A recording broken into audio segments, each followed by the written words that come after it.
আসসালামু আলাইকুম গাইস, আমরা চলে আসলাম আজকে একটি পুকুরের কাছে। এক কথায় জায়গাটা অসাধারণ। আপনারা দেখতে পাচ্ছেন চার সাইডে গাছগাছালি,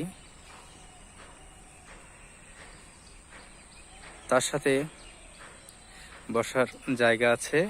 এই যে আয়ান দেখছেন বসে আছে।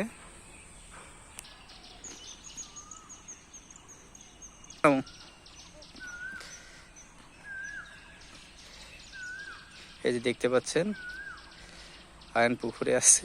আয়ন কি গোসল দিবে নাকি পুকুরে নামলে?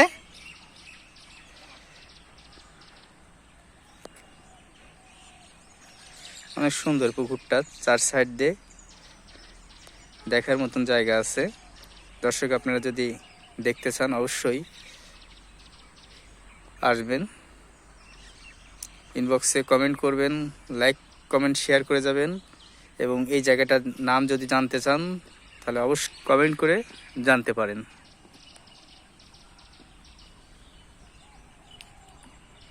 বাবা তাকাও, এই যে সে আয়ান।